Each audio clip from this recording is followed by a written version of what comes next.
week in and week out, AC Milan just cannot pull through the game, either if it's a 0-0 draw or a loss in the Europa League. Milan just simply can't get it down. What's up, guys? Vincenzo from AC Milan Swiss coming back at you once again for more whatever.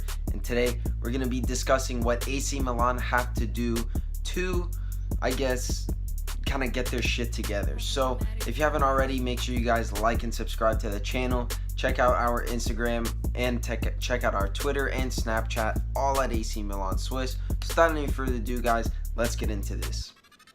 So if you tuned into the game on Tuesday, AC Milan drew to Bologna 0-0 away from home. And from a Milan fan point of view, you could say that we played good, but the Bologna defense was just too strong. I feel like Milan just didn't take their chances well, and at the end of the day, we just didn't strive for the win. Bakayoko was sent off with a red card.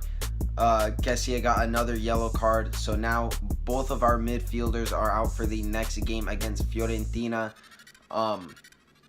So I guess what we have to do is we have to bring up some Primavera players to play in the midfield, or we can call up the likes of Montalivo, which many of us do not want to happen, but it might just have to.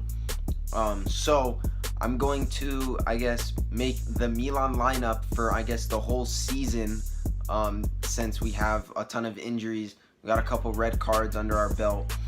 So here we go. And now that we are out of the Europa League, I will talk about that as well, but here we go for the lineup. My formation is going to be a 4-3-1-2. So 4 defenders, 3 midfielders, 1 attacking mid, and 2 strikers. So our 4 in the back, we're going to go with, I want to go Ricardo Rodriguez, Romagnoli, Musacchio, and Calabria, and then Donnarumma in goal. You know, solid defense. I feel like the more that we play these guys, then the more that they kind of bond and they get, you know, more, I guess, acquainted with each other. So therefore, I feel like as long as we keep those 5, even the goalie, I feel like if we keep those 5 in the defense, then they create a bond and, you know, they can move forward. And now for the midfield. Now our midfield 3 is not plentiful with all the injuries that we have with Biglia, Bonaventura, and now that we have red cards from Kessie and Bakayoko. But let's just say that the red cards are, you know, lifted. So I guess what we can do, So as I am editing this video, I realized that I forgot to add one of the most influential players at Milan, and that is Suso. So I redid my lineup. So we're going to put Kessie at center mid. We're going to put Suso and Castillejo on the outside mids, so that way they can push up. Now for the attacking mid, I feel like this is the role that Bonaventura really, I guess, handled very well. You know, he was the player, the creative player, the guy who, you know, has the skill moves, and I feel like none other than a player who fits that, I guess, protocol is Lucas Paqueta. So I feel like Paqueta, he has the skills. We've seen him do it over there in Brazil. So I'm very excited to see him play for Milan. So I feel like if we can get Paqueta in the attacking mid role, I feel like that would be very nice, because he could go up. He can play as a false 9, or even one of our strikers, I'll get to that, can play a false 9. And also Paqueta can also attack, and he scores goals as well. So I feel like he's kind of like the Bonaventura, I guess, 2.0, if you will. So I feel like Paqueta really fills in that role for Bonaventura, and then he will, I think Paqueta will start once the January, you know, once the new year starts. So that is that. And then our 2 strikers, no brainer, we got Cutrone and Higuain. And as I mentioned, the striker who can play a false 9 is Gonzalo Higuain. Just because what we've seen at Juve, he kind of goes back into the midfield, and he kind of, you know, looks up for either Dybala on the right or Douglas Costa on the left. and that's not what he's really doing. I feel like Gattuso is really playing him a little bit, high, but Higuain does come back a little bit. But I think he needs to play as the false nine striker, so then that way, either when he gets back into the midfield, Paqueta can go up, and then Cutrone can, stay in the box and cause some havoc over there. But Higuain, you guys just got to give him some time. I see week in and week out, Higuain out, this, and this. And it's not a matter of Higuain out, it's just he needs help to get the ball up. And I mean, it doesn't help that a lot of our midfielders who are creative and create the plays are not present. So I mean, it doesn't help. But we can't control that. Injuries happen. But we just gotta stay patient, guys. So yeah, that is the starting 11. We got Donnarumma, we got Calabria and Rodriguez partnering up on the outside. We got Musacchio and Romagnoli partnering up in the center back position. And then our three midfielders, we got Kessie, Bakayoko, and Jose Mari coming in from the midfield. And then our attacking mid, we got Lucas Paqueta. And then our two strikers are Gonzalo Higuain and Patrick Cutrone. Now, a lot of people were disappointed about Milan's performance in the Europa League.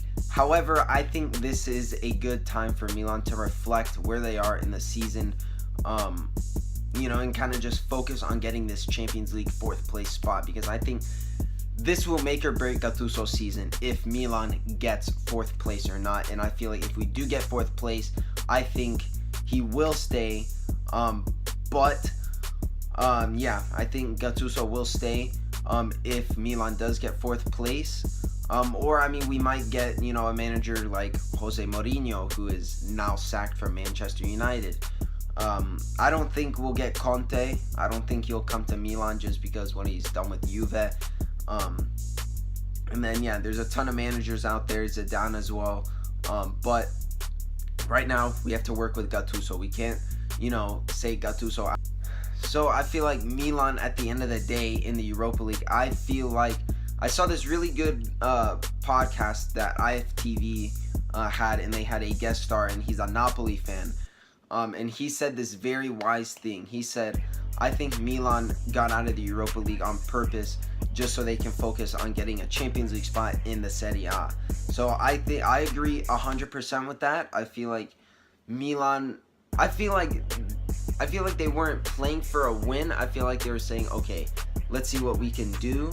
Because think about it, Olympiacos had to win by 2 goals. I feel like Milan won't really let 2 goals in on purpose, So I feel like Milan kind of just did this to say, okay, we can either go far in the Europa League or we can focus on getting a Champions League spot. And for me, I'd rather be in the Champions League rather than another season in the Europa League. So I feel like if Milan was still in the Europa League, I feel like we would have mainly made that our main target, instead of Serie A our main target. So I feel like that would have been it. But I feel like Milan, they didn't get out on purpose. I just feel like they were prioritizing the Serie A position more than the Europa League. So I totally agree with Ludovico. Absolutely. And now the main, topic of this video is Gattuso in or Gattuso out.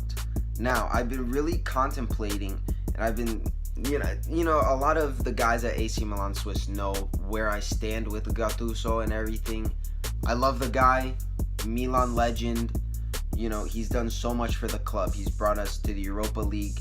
Now we're in 4th place, and for me, Gattuso is a good coach. It's just his tactics do lack. You know what I mean? But I feel like Milan cannot just keep switching managers left and right. And we sacked Montella around November, and we hired Gattuso.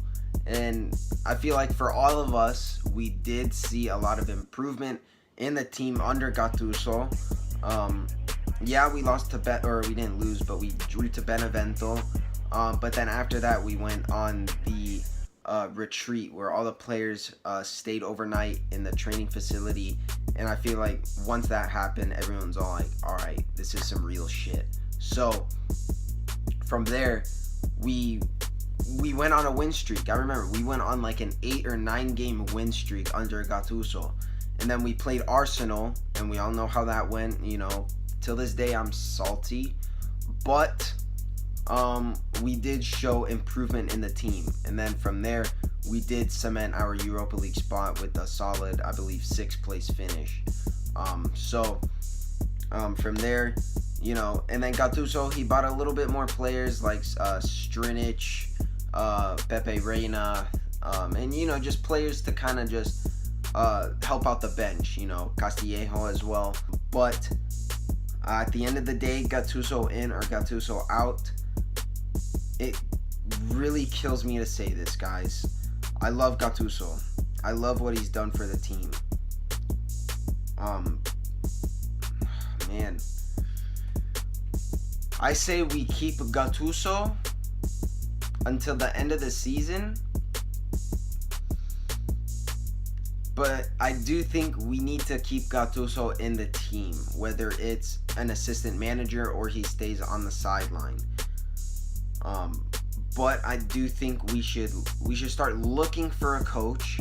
I'm not saying we sack Gattuso now. I'm saying that we should look for a coach, but we need to keep Gattuso in our system. So I feel like Gattuso in for now. I feel like Gattuso in for now. And yeah, I mean, I love Gattuso. I love what he's done for the club. But I feel like if we are going to get into the Champions League, we do need a more experienced coach. So yeah, that's how I stand for the whole Gattuso in or out. But yeah, this has been your boy Vincenzo from AC Milan Swiss. Thank you guys so much for tuning in. I want to hear your guys' thoughts. I want to hear if you guys want a new coach. Don't take Gattuso out. I just want to hear you guys if you guys want a new coach. Again, more players if you want. I want to hear you guys' thoughts. Make sure you guys leave a like. Make sure you guys subscribe. And make sure you guys have post notifications turned on, because you'll be the first to know whether we post. So yeah, thank you guys so much for tuning in, and I'll see you guys in the next video. Ciao ragazzi.